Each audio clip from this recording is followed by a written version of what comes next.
Hey, Jason here with a little training video on the Sno Razor.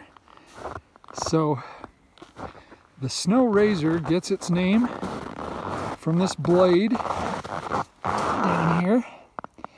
That blade is adjustable in height using these knobs, which we're going to replace soon with something better.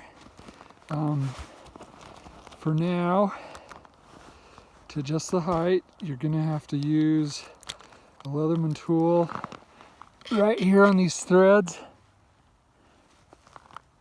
to tighten it and loosen it. Unfortunately, there aren't any holes to index that knob in, so I run them about 3 fingers from here to here, 3-finger width, and that will set your blade about 1 inch off the surface nominally, and then that'll cut off the high spots. You can run it lower if you need to, and then you can just remove it or raise it all the way up if you got a big storm and you just need to pack it with the urethane combs back here. So it kind of in a way replaces the roller in that regard. It's fairly lightweight.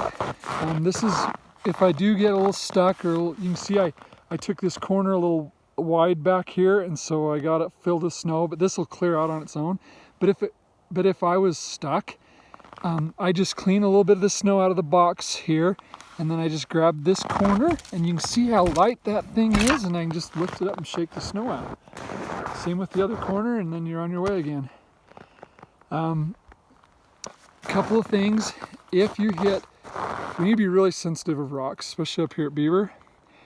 If you bump a rock with your skis or your track like you do, I would keep 1 finger on the brake at all times, because if you hit a rock with that Sno Razor, what's going to happen are these shear bolts down here are supposed to shear off and break, and then this will swing away, and then we probably have to regrind the teeth where it hit the rock.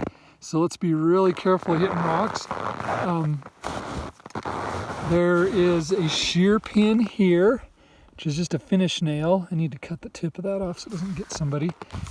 And also a shear pin here for your track setter. And these just break off so it doesn't do any damage, I guess. Track setter, you can't raise it and lower it, so obviously I just barely hooked it up on my second pass here. And I'm going to go over and do the right hand side of the course with it. It's got a sandbag under here for a little extra weight.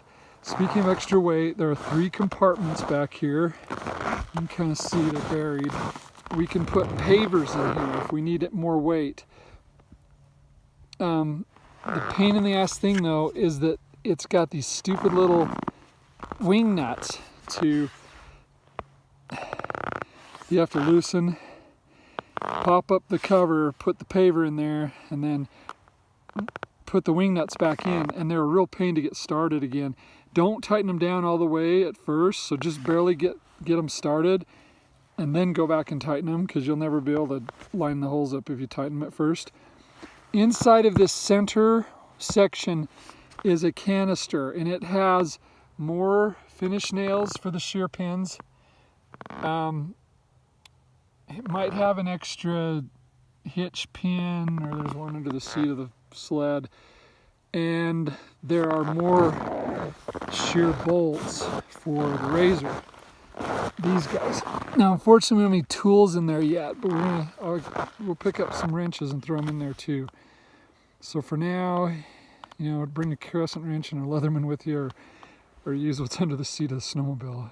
Although those are all metric and this is all English, so anyway. I think that's about it. It pulls really easy. You can hardly tell it's back there. And enjoy.